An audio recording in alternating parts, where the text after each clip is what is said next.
Say I'm just so thankful to the organizers of the tournament and then to Rutgers. I thought it was a terrific college basketball game, and love playing this game.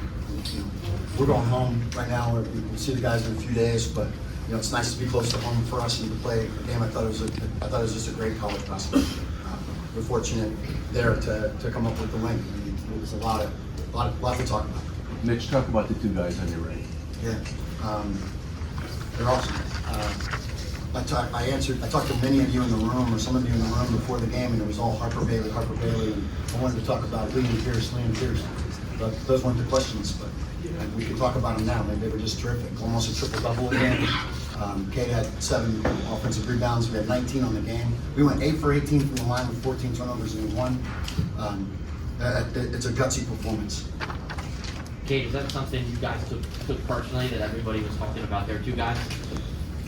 I mean, we were just honestly really excited for this game. We knew we're happy we got to play them again after last year, and obviously we see the headlines, but you know we knew it was going to be a good test for us, and we needed it. We've had some ups and downs throughout the start of the season. This was a huge game for us, and needed to come out with it. Can you take us through the final sequence when you scored 6 baskets? I was trying to make up for my turnover, honestly. But yeah, I mean, Bailey hit a 3 to put him up 1, and I think I looked up, there was 13 seconds on the clock, and we're in the bonus, so I knew that and with so many shooters around me, I knew that the lane was going to be pretty open, so I just took my time and tried to get the right shot and win. So. David, walk us through that. What you saw from your perspective, 8 baskets? Yeah, I was trying to get a cutoff, to be honest, and then they weren't helping at all, and I trust he's going to make the right read there, and he did, and kind of feels good when that goes, and I kind of knew he was going right when he was going up, so crazy end to the game. I mean, he hit that, we turned it over, he hit that 3, we kind of just knew that was going in right when it went up, and it was like, right there, we have to compose ourselves and try to get a good shot. There's still, it was 12, 13 seconds left, and came in play. Steven, what is it like just to be in this kind of game and in this atmosphere, this kind of back and forth? Awesome. That was probably the coolest environment we played in this year so far. I mean, just the amount of energy in the building is unbelievable. We want to play every game like that, to be honest. It's so easy to get up for games like that. And I know for us, that's something we've been working on starting fast, and it's really easy to do that when there's so much energy in the building. So honestly, it just makes it a lot more fun playing games like that. David and Kay, do you view this as a rivalry? I mean, we'd like it to be. Yeah. Okay, can you speak to that, the level this game was played at, the intensity, what it was like to be on that floor in these circumstances? Yeah, I mean, I think this is just New Jersey basketball. I'm new to it, fairly, but the past 2 years, this game has been electric, and it's been majority Rutgers fans, but, you know, we take that as a challenge and embrace it. Mitch, you take on that atmosphere. Rutgers is up 6 at one point in the second half. You guys get the lead. That situation happened at the end where Bailey knocks it down. So many teams would at some point break or blink. You had unflappability. How much is that just a staple for your program? It's just these two guys. Ball was in Kate's hands. We had the right matchup. We felt like so. You know, I think in that moment, I didn't want to mess. I didn't want to call another timeout. So he just made a hell of a play. You know, I agree. Like, I want it to be a rivalry. I think it is a rivalry. It's a lot of fun. We played these guys for 55 years, and then we took a small break, and we'd like to keep going. Where does that stand going forward? We're all in. We'd like to keep playing. Xavier went through the draft process last year. For you as a coach, what have you seen him just sort of evolve as a player from that experience and maybe bring to your team this year? He's stronger, both physically and mentally, and he's engaging in the development of others, which really helps. And he's allowing me to coach him, and it's a gift. It's a real gift. Coach, I know you're definitely on a neutral site, but there was no doubt it was a pro-Rutgers crowd. How did you use that to your advantage? I'd like to have all 3 of you answer that question. Yeah. We were pulling in before the game, and the security guy they were like dog sniffing the bus, and then he goes, what team do you have here? And the bus driver goes, Princeton, and the guy goes, boo. So I love that stuff. So what did you tell the team at halftime? We're doing great. We were down 2. We had 7 turnovers. We missed every free throw. I thought we were in a great spot. Did you guys cherish the fact that even though it was neutral site, It felt like a Rutgers home game. Did that help you guys?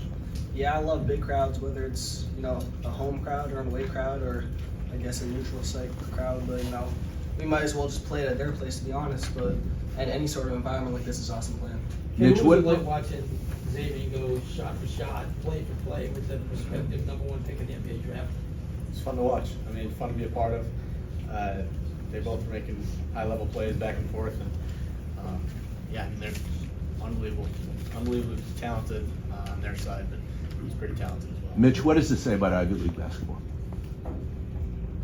Because a lot of people say they demean it. What's that? A lot of people demean Ivy League I basketball. don't, not in my world. We don't recruit that way. This isn't Ivy League. What's Ivy League basketball? that's We just always- beat yeah. Rutgers twice. I mean, what is it? To go off that, Mitch, you guys have beaten Rutgers twice, 3 straight Ivy League titles. You made it to a Sweet 16 recently. You view Princeton as kind of the premier program in college basketball. Yeah, well, you said yesterday, you said that this is the premier program, Rutgers, right? So, yeah, I feel that way. Mitch, after the Iona game, you talked about how Blake has readjusted to coming off the bench and changing his role a little bit. What can you say about how he's continued? It's unbelievable. There's not 1 ounce of a sideways glance. I've brought him into games, I've started him at the start of the second half. He's like, whatever. And it's unbelievable to have somebody like that on your team and just, there's not one side, there's nothing, right? And there was a game there was a lot of emotion, a lot of talking.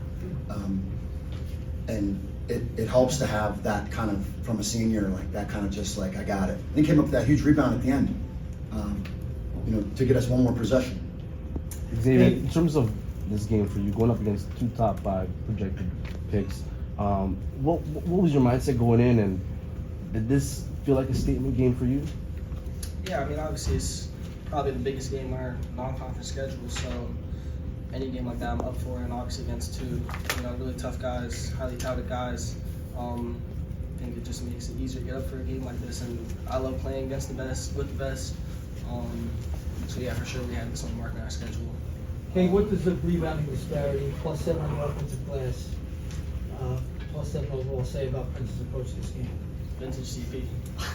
I mean, that was one of our game plans coming in. Just we got to be the tougher team, and I think in my eyes, rebounding and offensive rebound specifically is toughness and effort, and we showed that tonight. And that's going to be a huge key for us going forward. Is coming out and being the tougher team, and specifically in the starting games. I think we did that early. One more from me for you guys. What was it like seeing Zach in another uniform?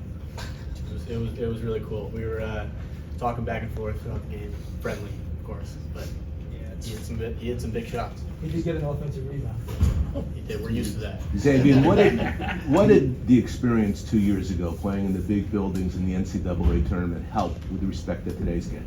For sure, just getting used to playing in huge packed stadiums, honestly. And to be honest, today the basketballs felt like how they felt in the tournament. We were super inflated, brand new. So just having that under your belt makes any other atmosphere a little more manageable, I feel like. Xavier, did you, and be honest, did this game feel especially special? I mean, you have Zach on the team, and then you have all the hype going around Rutgers. Did you, and specifically Xavier, you just seem to have an extra bounce in your step today. My imagination, or was this game just another game for you guys? Honestly, I've been kind of sick this week, so I kind of had a bad week of practice. So went to sleep early last night. I said, I'm due for a good day, honestly. So I felt pretty good out there. I knew, we'd all be up for the game. But yeah, I think the next step for our team is, playing hard out the gate every single game, whether it's Rutgers or any other team on the schedule. How about you, Kate? Did you feel like it was special? Yeah, I mean, woke up this morning feeling. I walked outside. There was snow on the ground. Almost slipped a couple times walking to the gym, but no, it was. I felt great this morning when I woke up, and I think that's just you dream of playing in games in big arenas with packed crowds. It's fun. Yeah, we were actually talking last night. We had an early night, obviously, so we had to wake up for shoot around. Kay and I were just playing some video games, and we were like, specifically remember saying we haven't had any buzzer beaters in our career yet. I mean, maybe Mush last year against Furman, but today was kind of came true to us. So it was close.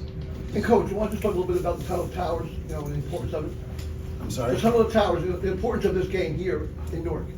Yeah, it's, I love playing, if it's play, I actually got a chance to play here as a player when I was in school, and, it's awesome. Like I said, like, even the security guy talking crap to us, that's what you love, and it was really fun, but we heard our fans too. Yeah, I love it, I'd love to keep playing here. You saw Sidney Crosby too, so that was cool. Mitch, what's something that you want your team to be able to take from this experience going into the rest of the season, especially Ivy League play? Yeah, you know, it's not just a win. It's a big win, and there's no going back. The guys hear me say that a lot, but there's no going back for us. It's time for us to understand the importance of what we are and own this, and not allow it to be a flash in the pan. There's no going back for us. Xavier, what were your impressions of Dylan Harper going up against him? I know he also has some Asian heritage. What was going up against him? Yeah, I mean, he's a great player. He played amazing today. He was killing us in the first half. A guy like that, you know, we prepare for all week, so honestly, we're just trying to contain him and do the best we can. I thought in the second half we did a lot better job guarding him as a group. But obviously him and Bailey are both super tough covers, no matter how you prepare for him. So, Xavier, just to piggyback off of that, again, this game was a matchup between two of the best Asian heritage players in college basketball, with yourself and Dylan Harper. What does your Korean heritage mean to you? What does it mean to me? Yeah, I mean, it's pretty cool, you know, doing it on the stage and stuff. Yeah, honestly, I wasn't really thinking about that much going to the game, but yeah, it means a lot. Coach, you just beat St. Joe's, you just beat Rutgers, 2 huge wins. Do you start thinking about, and we talked about this last year at the very end of the season after the Yale game, after the victory over Yale at home, and you thought that Ivy League was one big conference, never going to change. When you come up with well, it wasn't back-to-back, there was a game in between, but when you come up with wins over St. Joe's and Rutgers, do you think that maybe an at-large is possible? I mean, we have a track record, and I think that matters. We'll certainly make a great case. We have a great team that'll help us make a great case, but our objective is to keep winning. That's the main thing we can keep doing. We also came up short last year, and so that's our main focus. Thanks, everyone. Thanks, guys. Thanks, guys.